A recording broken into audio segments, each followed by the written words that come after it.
to more spread and becoming endemic, lack of political will. Animal reservoirs, this is why the leaks were called in Denmark, because there are animals that can get affected with the vaccine, and then it sort of hides there and can infect humans again. So that's an issue as well. So will it become endemic?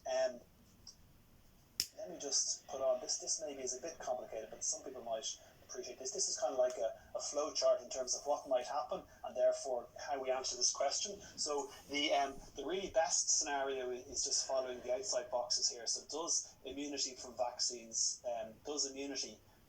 or infections wane? So once we're immune, does that immunity disappear? And if the answer is no, okay, the next question is, will the virus evolve to escape the immune system? And if the answer to that is no as well, the only last one is, can the virus persist in animal reservoirs? And if the answer to that is no, then there's a good chance we can eradicate SARS-CoV-2.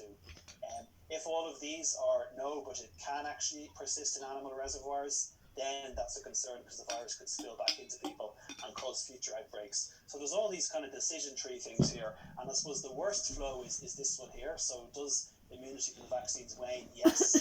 Can vaccines block transmission? No.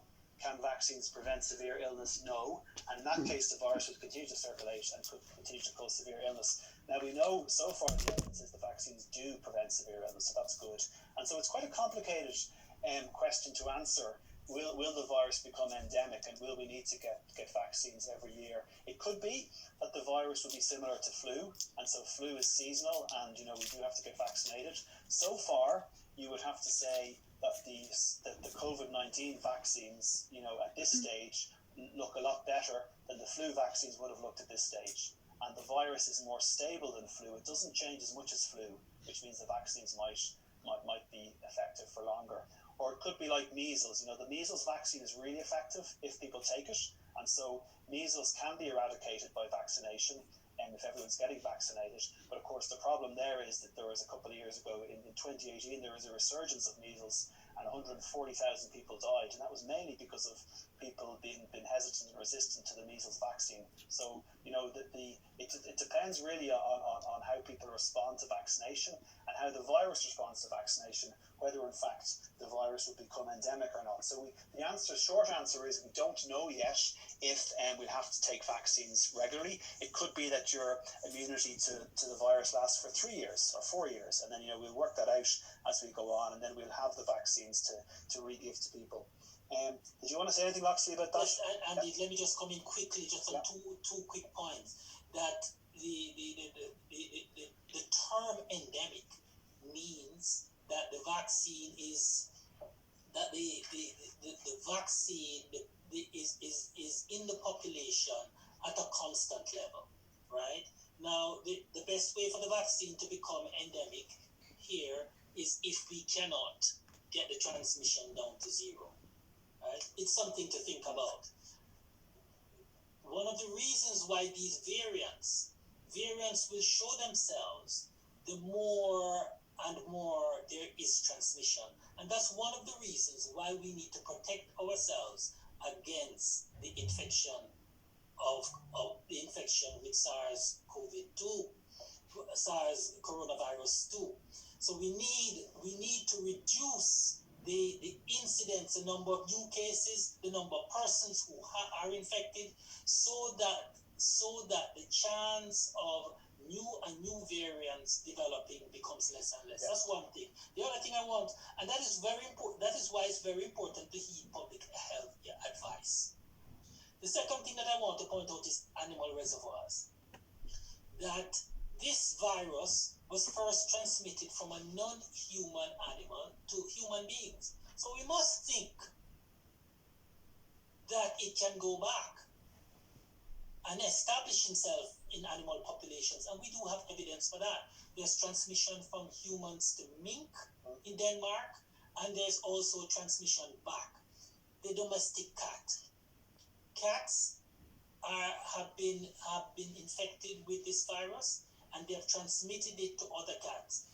For now, we have no evidence that they transmit it back to human beings. But it is a warning sign to us to be very, very, very, very careful for any of us who might be diagnosed with COVID-19. and we have cats or dogs in our vicinity, to self-isolate from the cats and dogs and allow another family member to take care of them. My only final point here is that is to let you know that we have a wild mink running up and down here in Ireland, in the west of the country. They're an utter nuisance, and so the presence of this virus as a pandemic in this country presents certain possibilities that we should be wary of. Yeah, very good. And we're going to come on to variants now. There's just one more question I forgot to address here in the vaccine efficacy one. So it's to do with the gap between doses. So the UK has put a 12-week gap between the first and second doses of the vaccines. What's the purpose of the second dose? It doesn't matter if they don't have it. Yeah, so this is particularly related to particularly the AstraZeneca vaccine. So this was, a lot of us were quite puzzled by this when the UK decided to do it. And I think they took a bit of a gamble, but the gamble has actually paid off. So, the AstraZeneca trial, I would say, was one of the messier trials. You probably heard, there was confusion about doses, and at one stage it looked like, in fact, giving the booster of a smaller dose was more effective, and that's because they made a mistake in the amount that they were giving. And so that was, I'd say, one of the messier trials. And I and many scientists were a bit surprised when the UK government changed, actually, what the conditions were used in the trial, and said, look, we're going to stretch it out longer. Now, they were going based on what we know about vaccines and other vaccines, and the gamble actually has paid off, because it does turn out for the AstraZeneca one that if you wait 12 weeks, there's a study that just has come out actually from about 17,000 people in the UK, and if at 6 weeks after the first dose, I think it was about 55% effective, and at 12 weeks it was about 81% effective. Now, it was still, the second dose, it still gives you even further improved immunity.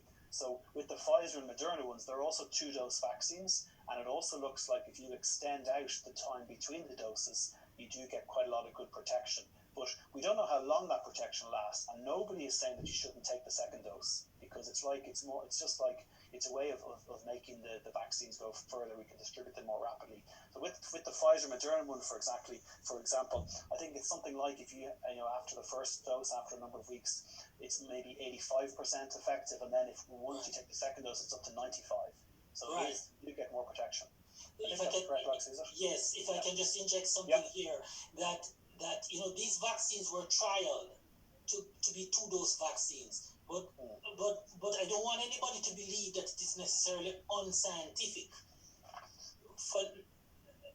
Though there are different views on this, as to give one dose. It was a pragmatic step, but the pragmatic step was on the basis that after one dose in the trial, the vaccine efficacy was very, very high. These are remarkable efficacious vaccines, and that is why in England they could afford to give one dose, to spread out the 2 doses among a great. The argument would be that we could get everybody a certain level of protection, instead of giving a fewer subset of persons the maximum protection, and still having a large amount of the population unexposed. Okay, thanks, Loxley. So we're going to move to think particularly about the variants now. So, the questions that we just addressed, will the vaccine have to be administered every year, said, part of the answer to that is what happens with these variants. But just, to get into the variants now, and some of the questions people have submitted are really good, and they're actually the questions that the scientists are trying to work out at the moment. So let me read out some of those. So we've got variants coming in now from Africa, England, and Brazil. Will the vaccine we receive be able to handle these variants? Another question, do all vaccines cover the COVID variants?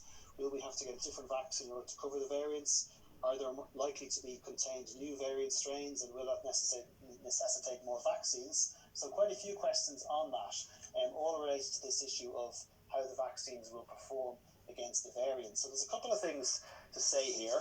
The first is it's very much work in progress. So this is something that we're trying to sort out at the moment. The second thing is that the way that people at the moment are testing whether the variants are targeted by the vaccine is a little bit artificial. So what people are doing is they're taking blood serum from people that have been vaccinated or people that have had the disease, and in that serum and blood there are antibodies, and they're then seeing if those people's antibodies are as effective against the new variants as they are against the original variant. And in many cases, you see